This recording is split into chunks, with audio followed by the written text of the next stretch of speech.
Assalamualaikum warahmatullahi wabarakatuh. Alhamdulillahilladzi hadana lihada wa ma kunna linahtadiya laula an hadanallah. Laqad ja'at rusulu rabbina bil haqq. Alhamdulillahilladzi ja'alana muslimin. Allahumma tawaffana muslimin. La mubaddilin wa la mughayirin bi rahmatika ya arhamar rahimin.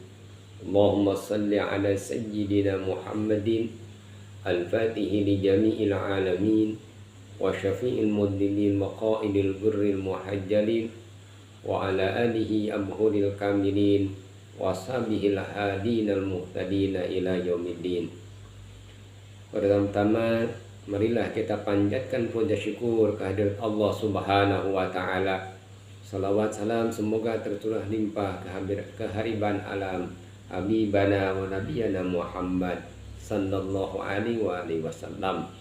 Pada kesempatan yang berbahagia ini Al-Fakir akan membacakan makalah yang ke-33 yang bunyinya Bismillahirrahmanirrahim.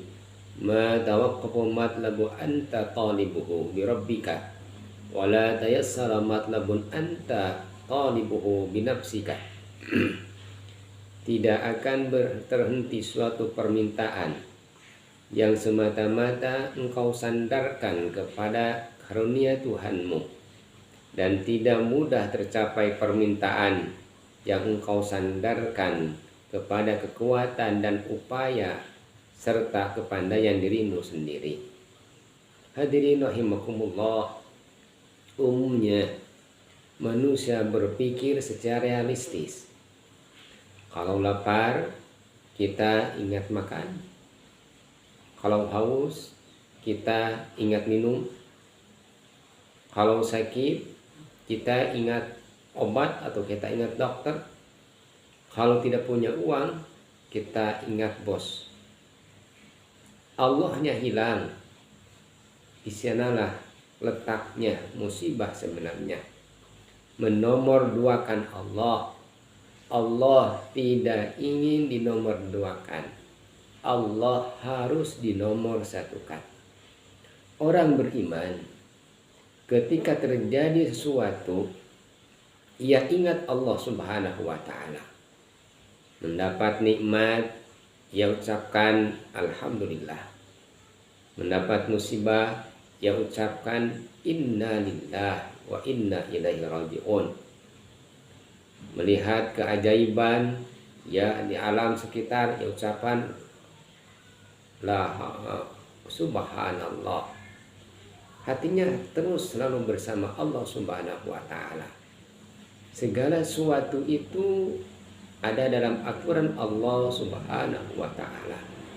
Manusia hanya berikhtiar. Hakikatnya Allah yang menakdirkan. Oleh karena itu manusia harus senantiasa hatinya bersama Allah Subhanahu wa taala. Bagaimana supaya hati selalu bersama Allah Subhanahu wa taala? Yang pertama, agar supaya hati kita selalu ingat Allah Subhanahu wa taala, maka upayakan supaya kita dawam untuk berwudu. Kita wudu, batal, wudu kembali. Batal, wudu kembali. Karena wudu itu adalah syatrul iman. Setengah dari keimanan kita ada dari wudu, kata bagi Nabi Muhammad sallallahu alaihi wasallam. Ibadah, kita beribadah, yang paling sulit itu adalah wudunya. Kita kalau mau sholatnya gampang. Yang paling susah itu melaksanakan wudunya. Apalagi sholat subuh lagi dingin. Kita bisa baca Quran, tapi yang paling sulit wudunya. Kita bisa melaksanakan amaliyah ibadah yang lainnya, yang memerlukan wudu, yang paling susah itu adalah untuk mensucikannya, yaitu berwudunya. Itu yang paling sulit. Oleh karena itu kata baginda, al-wudu syatrul iman. Wudu itu adalah setengahnya iman. Kita kalau mau ngecat rumah, umpamanya kita kerik dulu, kita dempul dulu rumah. Jangan ada sesuatu yang mengganjal nanti catnya. Itu paling susahnya. Membersihkannya yang paling susah. Kalau ketika mengecatnya gampang, tinggal ngecat. Yang susah itu membersihkannya. Begitu juga dalam ibadah. Yang paling susah itu adalah membersihkannya, adalah wudunya. Oleh karena itu, kata baginda tadi disebutkan al-wudu syatrul iman. Wudu itu adalah sebagian dari iman. Yang kedua kata baginda, orang yang berwudu itu diampuni dosanya oleh Allah Subhanahu wa taala. Man tawadda'a fa ahsanal wudu kharajat khatayahu min jasadihi hatta takhruja min tahti adfarihi. Kata baginda, siapa orang yang berwudu lalu membaguskan wudunya, maka Allah akan keluarkan dosa-dosanya, Allah akan ampuni dosa-dosanya dari jasadnya hatta sehingga keluar dari ujung jari-jarinya. Dosa kita, intinya dosa kecil kita yang kita lakukan itu dengan wudu hilang. Dengan berkahnya wudu itu hilang, keluar dari ujung jari kita. Oleh karena itu sangat kita dianjurkan untuk melaksanakan wudu. Dengan secara tidak langsung dosa kita akan hilang dengan keberkahan wudu. Lalu yang ketiga kata baginda Nabi Sallallahu Alaihi Wasallam, orang yang berwudu nanti akan bercahaya di hari kiamat. Inna ummati yuda'auna yaumal qiyamah gurran muhajjalin min asarin wudu. Kata baginda Nabi, sesungguhnya umatku nanti di hari kiamat akan dipanggil oleh Allah bercahaya. Bercahaya apa? Min asaril wudu. Ada bekas wudunya. Oleh karena itu perbanyaklah wudu. Dengan wudu itu kita menjadi suci. Dat yang maha suci akan mendekatkan karena kita sudah suci. Oleh karena itu supaya hati kita selalu ta'alluq bersama Allah Subhanahu wa taala. Yang pertama adalah dawamkan wudu. Sekarang batal, wudu kembali. Batal, wudu kembali. Itu adalah sesuatu yang amat sulit untuk dipraktekannya. Maka upayakan kita berwudu supaya Allah Subhanahu wa taala senantiasa bersama kita semua. Yang kedua, supaya hati kita bersama Allah Subhanahu wa taala, berzikirlah dan bersolawatlah kepada Allah Subhanahu wa taala. Fadkurullah qiyaman wa qu'udan, ketika duduk kita berdiri berzikir, kita tidur kita berzikir. Fadkurullah dzikran katsira, berzikirlah sebanyak-banyaknya. Ada zikir dengan ucapan, ada zikir dengan hati. Dengan ucapan di tempat-tempat tertentu, di masjid kita mengucapkan subhanallah dengan diucapkan, alhamdulillah dengan diucapkan, dengan dijaharkan. Di musola kita membaca zikir, membaca salawat dengan dijaharkan. Apakah hanya cukup di tempat-tempat tersebut? Tidak. Tapi zikir harus di mana-mana saja kita zikir. Fadkurullah dzikran katsira. Maka berzikirlah kalau tidak bisa dengan ucapan, hati kita berzikir kepada Allah. Hati kita bersolawat kepada baginda Nabi Muhammad SAW dengan hati kita. Bawa tasbih, mencari simbol. Kalau tidak ada sampai dengan jari kita, ucapkan solawat, ucapkan zikir dalam hati. Jangan dengan lisan di tempat yang umum, tapi dengan hati.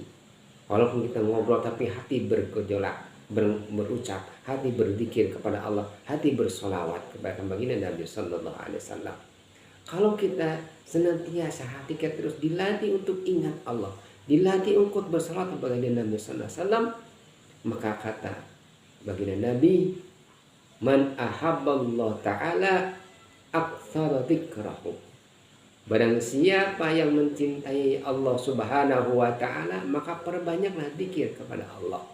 maka akan mempunyai buah. Wa thamratuhu ayadkurallah bi ghufrani wa rahmatihi. Kalau kita senantiasa berzikir kepada Allah Subhanahu wa taala, maka Allah akan mengingat kita bi ghufranihi wa bi rahmatihi. Allah akan mengampuni dosa-dosa kita. Allah akan memberi rahmat kita. Orang yang senantiasa berzikir kepada Allah, hatinya akan tenang karena dilimputi oleh rahmat Allah Subhanahu wa taala. Orang yang disayang oleh Allah, tandanya dia akan tenang. Dengan memperbanyak zikir, maka hati kita akan tenang. Jadi zikir bukan hanya di lisan, di masjid saja, tapi di jalan kita berzikir, hati kita yang berzikir. Lagi berkendaraan motor, hati kita yang berzikir. Lagi menyopir, hati kita yang berzikir. Lagi bekerja dan di sawah, lagi di pasar, lagi di ladang, semua hati kita berzikir. Tidak diucapkan, tapi dengan zikir kita, dengan hati kita. Itu dipelajari bagaimana supaya Allah senantiasa bersama dengan kita. Ya, kita harus berzikir. Orang yang berzikir kepada Allah, Allah akan mengampuni dosanya, dan Allah akan memberi rahmat, sehingga orang yang berzikir kepada Allah Subhanahu wa taala tenang hidupnya. Itu di dunia. Wa yadkhulul jannah. Allah akan memasukkan surga dengan apa? Ma'as siddiqin, ma'al anbiya wa syuhada wa sholihin was siddiqin. Orang yang senantiasa zikir kepada Allah, nanti di akhirat akan Allah memasukkan ke surga bersama siapa? Para nabi, para aulia, para sholihin, para syuhada, para siddiqin. Itu orang yang senantiasa berzikir kepada Allah. Wa yukrimu bi ru'yati jamalihi, bahkan dimuliakan. Orang yang berzikir kepada Allah bisa melihat Allah dengan secara langsung. Yang selanjutnya, wa man ahabban nabi aktsara minas salati alaihi. Barang siapa yang cinta kepada baginda Nabi sallallahu alaihi wasallam, perbanyaklah sholawat kepada baginda sallallahu alaihi wasallam. Apabila kita memperbanyak bersalawat kepada Nabi sallallahu alaihi wasallam, maka wasamratuhu, buahnya Rasulullah mencintai kita. Wasamratuhu ayyallah ayyana syafa'atu, kita akan bisa mencapai syafaat. Ketika umat mencari syafaat, orang yang senantiasa bersolawat kepada baginda sallallahu alaihi wasallam, maka dia akan diperhatikan oleh Rasulullah, diberi keuntungan, diberi kurnia, yaitu diberi syafaat oleh baginda Nabi sallallahu alaihi wasallam. Bahkan dalam satu riwayat sebutkan ada salamatul din bis salati ala khairil anam. Kalau umpamanya agama kita akan selamat, maka kita harus memperbanyak bersolawat kepada baginda Nabi Muhammad sallallahu alaihi wasallam. Jadi yang kedua, bagaimana supaya Allah bersama kita? Perbanyaklah zikir dengan lisan, perbanyaklah zikir dengan hati, perbanyaklah solawat dengan lisan, perbanyaklah solawat dengan hati. Kalau kita berzikir dan bersolawat kepada baginda Nabi sallallahu alaihi wasallam, berzikir kepada Allah bersama Nabi sallallahu alaihi wasallam, maka Allah akan senantiasa dekat dengan kita. Baginda Nabi sallallahu alaihi wasallam akan selalu mendoakan kita semuanya. Dan ketiga, bagaimana supaya hati kita bisa bersama Allah Subhanahu wa taala? Mujalatus sholihin. Kita harus bersama-sama dengan orang-orang soleh. Kun ma'allah. Fa'ilam takun ma'allah, fakun ma'aman ma'allah. Fa'innahu yuwasiluka ilallah. Kamu harus bisa bersama dengan Allah. Kalau umpama kita tidak bisa bersama dengan Allah, bersamalah orang yang dekat dengan Allah. Kenapa? Fa'innahu yuwasiluka ilallah. Karena dengan dekat kita dengan orang soleh menjadi pelantara kita untuk mendekati Allah Subhanahu wa taala.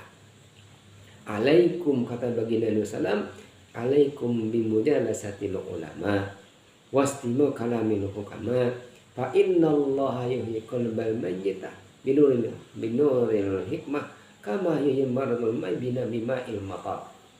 Kata baginda Nabi sallallahu alaihi wasallam, kamu sekalian haruslah berkumpul dengan para alim ulama, denganlah kalimat-kalimat hikmah dari hukama, maka sungguhnya Allah menghidupkan hati yang mati dengan nur hikmah.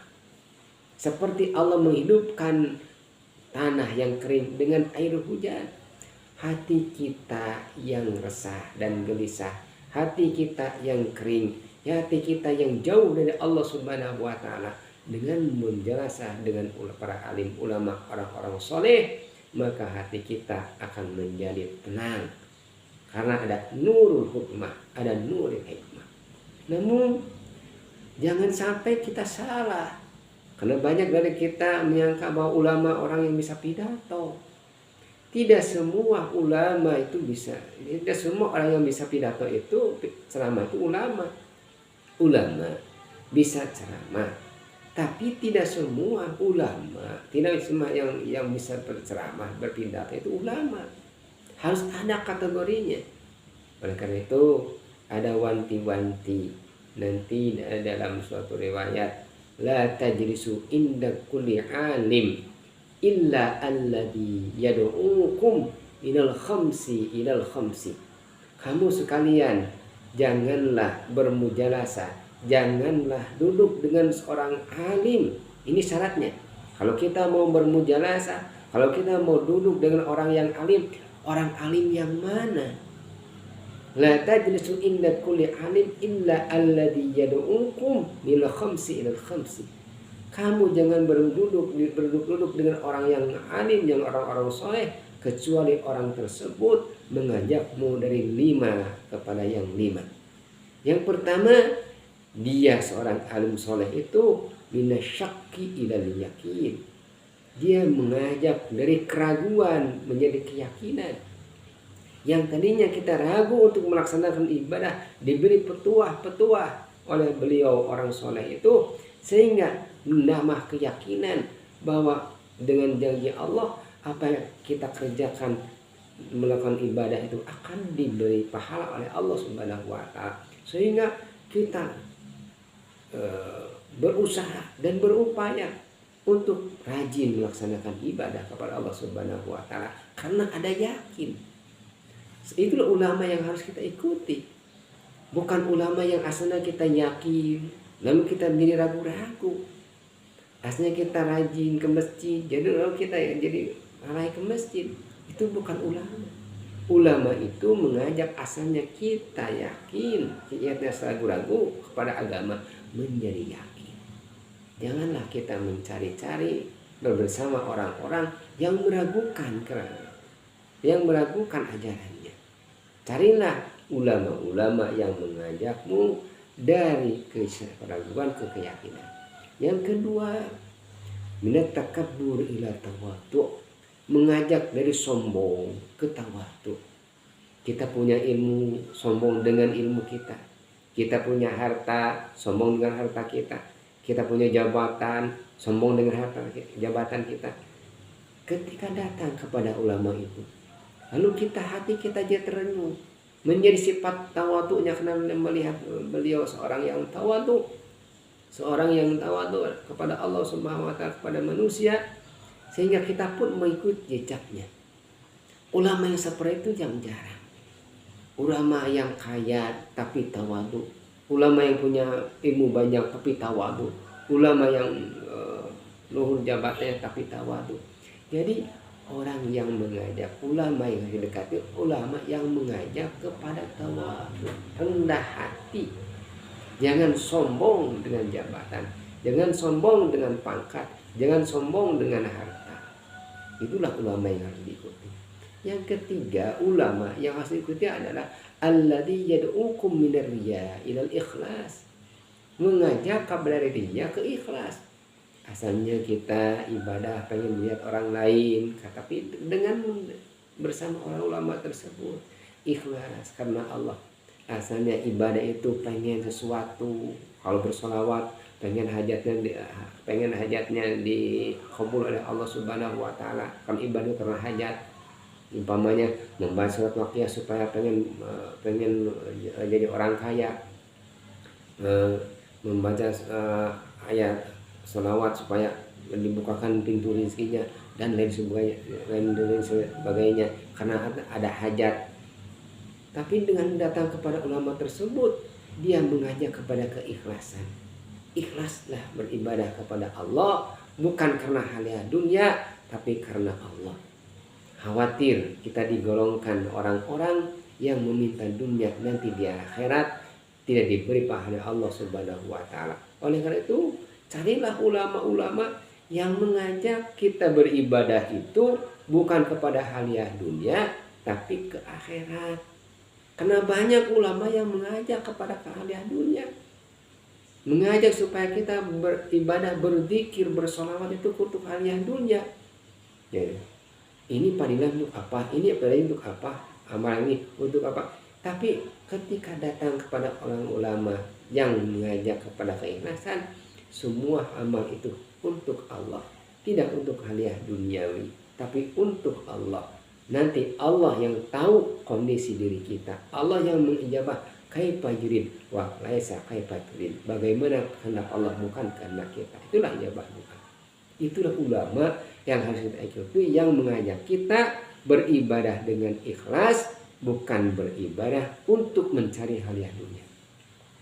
Yang keempat, ulama yang mana yang harus kita ikuti itu ada kata yang keempat, minal adawah ila sohbah. Dari asalnya kita bermusuhan, permusuhan dengan orang muslim dan orang muslim, bermusuhan. Orang muslim dengan non muslim bermusuhan. Ya, sesama warga bangsa bermusuhan. Ulama itu yang harus diturut, ulama yang mengajak asana permusuhan jadi persahabatan. Kita itu saudara, kita itu bukan musuh. Musuhnya cuma satu, iblis. Kenapa Indonesia menjadi baldatun thayyibatun warbun ghafur? Karena negara Indonesia negara yang cerminan dari negara Madinah, dibangun dengan 3 pilar. Rasulullah membangun Madinah itu dengan 3 pilar: ukhuwah Islamiyah, ukhuwah Basyariyah atau Insaniyah, dan ukhuwah Wataniyah. Yang sekarang itu di negara Timur Tengah tidak dibangun 3 komponen, padahal itu sunnah Rasulullah yang hanya didirikan di negara Indonesia. Ulama kita, Nahdlatul Ulama, mendirikan negara Indonesia, para ulama dahulu itu dengan 3 konsep, sehingga sekarang ulama masyarakat baldatun thayyibatun warbun ghafur. Apa yang dibangun? Mencontoh piagam Madinah, ukhuwah Islamiyah, persaudaraan Islam. Kita dengan sama muslim itu saudara, walaupun berbeda madhab, walaupun berbeda golongan, walaupun berbeda pikiran, itu saudara. Jangan dihina, harus kita akui, bukan orang lain, itu saudara kita. Jangan gara-gara beda tidak niat dan niat, jangan gara-gara tidak baca Fatihah tidak baca basmalah, jangan gara-gara tidak kunut dan tidak kunut, jangan gara-gara tahlil tidak tahlil, akhirnya bertengkar. Kita semuanya saudara. Itu dibangun oleh ulama dahulu, pendiri negara kita, ukhuwah Islamiyah. Ada juga ukhuwah Insaniyah atau Basyariyah. Kita dengan bersama orang muslim di Indonesia itu bukan hanya orang muslim, ada Kristen, ada Katolik, ada Buddha, ada Hindu. Semua kita bersama, itu saudara. Saudara apa? Saudara basyar, kemanusiaan sama manusia. Ukhuwah Basyariyah. Yang ketiga, ukhuwah Wataniyah. Saudara sebangsa. Kita umat Islam harus merasa bangga dengan negara kita. Hubbul watan minal iman. Harus bangga dengan jati diri kita, budaya kita. Dan budaya itu adalah di antara tanda-tanda keagungan Allah Subhanahu wa taala. Rasulullah cinta Arab karena Rasulullah lahir di Arab. Kita cinta Indonesia karena cinta lahir di Indonesia. Orang Sunda cinta budaya Sunda karena kita lahir di Sunda. Orang Padang cinta budaya Padang karena kita di Padang. Orang Papua cinta Papua karena kita lahir di Papua. Begitu juga cinta kepada budaya itu termasuk sebagian dari iman. Yang kelima, ulama yang diikuti adalah minar raghbah yad'ukum minar raghbah illa zuhdi.